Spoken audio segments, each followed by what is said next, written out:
Ekonomi ini memang menjadi persoalan besar bangsa-bangsa sedunia. Jadi jangan salahkan Presiden Jokowi, jangan salahkan pemerintah. Kenapa Indonesia mengalami krisis ekonomi? Ya karena secara global, secara dunia, sertaan dari pandemi COVID-19 ini adalah gejolak dan bahkan krisis ekonomi. Semua mengalami. Kita tidak boleh menyalahkan begitu saja. Tetapi atau yang penting setelah pemerintah tahu datanglah pukulan ekonomi, ya do something. Lakukan langkah-langkah yang tepat, kebijakan yang tepat, dan aksi nyata. Itu menurut saya yang mesti kita ingatkan pada pemerintah. Nah, kembali kepada ekonomi kita begini, Mbak Leni. Sebelum pandemi ini datang, sebelum pukulan ekonomi itu menerpa Indonesia, ekonomi kita sebetulnya sudah mengalami tekanan tahun-tahun terakhir ini. Kita tahu misalkan tekanan terhadap pertumbuhan, utang BUMN dan utang pemerintah memang lumayan besar. Lantas ada persoalan dengan daya beli, ada persoalan dengan penghasilan rakyat, ada persoalan dengan employment. Jadi memang ada tekanan-tekanan awal. Pada periode pertama Bapak Jokowi memimpin 2014-2019. Saya memang senang karena dalam periode kedua ini Presiden Jokowi bertekad ingin memperbaiki masalah-masalah ekonomi pada periode pertamanya. A, B, C, D, E, F. Saya suka. Berarti sadar ada kekurangan, ada tekanan. Tetapi Tuhan menentukan lain. Manusia berencana, Allah yang menakdirkan terjadi pandemi global sekarang ini, datangnya krisis ini, sehingga tidak bisa serta-merta langsung melakukan perbaikan agar ekonomi kita at a better shape dan a higher growth. Gitu. Tidak selalu begitu. Nah, karena kita sudah punya tekanan bawaan, permasalahan bawaan, datanglah pukulan ekonomi itu namanya double hit. Kena pukul 2 kali, lebih berat memang. Nah, ini sudah terjadi. Ini kita alami. Yang penting dari sekarang ini, from now on, ke depan, negara, pemerintah, kita dukung apapun yang kita anggap harus dilakukan pemerintah itu, betul-betul laksanakan penyelamatan ekonomi dengan strategi yang tepat, kebijakan yang tepat, dan aksi-aksi yang tepat pula. Begini maksud saya, kalau memang yang terpukul di seluruh dunia itu lapangan pekerjaan, baik formal maupun informal, maka prioritas stabilisasi ekonomi ini adalah pada penyelamatan pekerjaan, job security, penciptaan lapangan pekerjaan, job creation. Itu.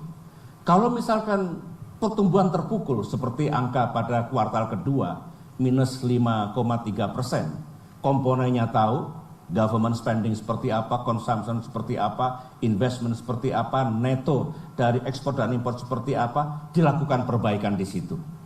Yang serius, yang real, yang down to earth. Kemudian apalagi? Yang terpukul juga mereka-mereka yang golongan bawah. Maka social safety net, ada bansos apapun berikan. Amerika keluarkan BLT, banyak negara keluarkan BLT. Dulu saya juga BLT memang digebuki kiri kanan, dianggap tidak mendidik. Tapi negara-negara yang maju ketika rakyatnya susah, tidak bisa makan, tidak bisa minum, BLT itu adalah bahasa internasional, cash transfer, apapun namanya. Kalau tidak mau menggunakan BLT itu juga cara yang perlu diperhatikan oleh pemerintah. Pendek kata, masih ada peluang, masih ada momentum, masih ada resources untuk menyelamatkan ekonomi kita. Economic stabilization perlu dilakukan.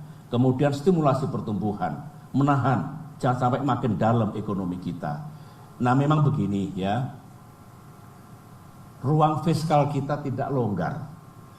Fiscal space kita itu narrow, utang besar, kemudian tidak leluasa untuk mengeluarkan stimulus, kecuali utang baru. Nah kalau utang baru sampai kapan kita utang? Jadi saya mengerti permasalahan Menteri Keuangan, permasalahan Menteri-Menteri Ekonomi, permasalahan Presiden Jokowi. Narrow fiscal space ini dikaitkan dengan banyak sekali yang harus kita alokasikan anggaran itu. Memang ini menjadi pilihan yang tidak mudah. Tapi anggaran itu sendiri adalah merupakan kebijakan ekonomi, kebijakan fiskal. Kebijakan ekonomi itu bagian dari politik ekonomi, political economy. Menurut saya masih tersedia.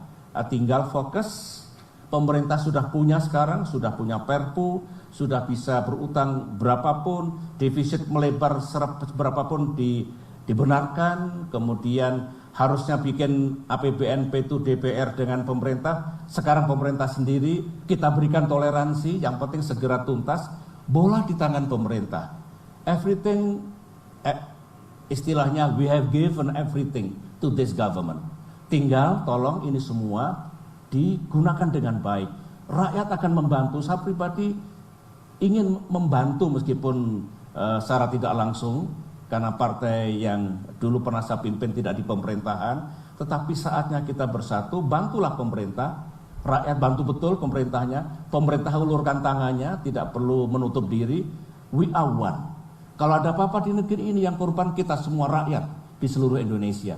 Jadi bottom line-nya, Mbak Leni, berat memang ekonomi kita, ada masalah-masalah sebelumnya, tapi masih ada jalan, masih ada peluang. Yang penting we have to control the disease. Yang daerah merah, provinsi merah, kota merah, segera dibikin jadi kuning.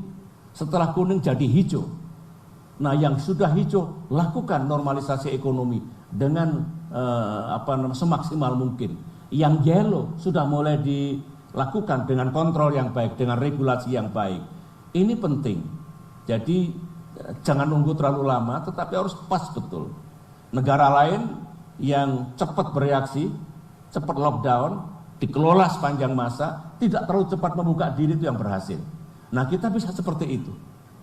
Jadi itu permasalahan ekonomi kita, tidak mudah, I know, tetapi pemerintah kita, negara kita masih punya jalan untuk menyelamatkan ekonomi dan menyelamatkan kita semua.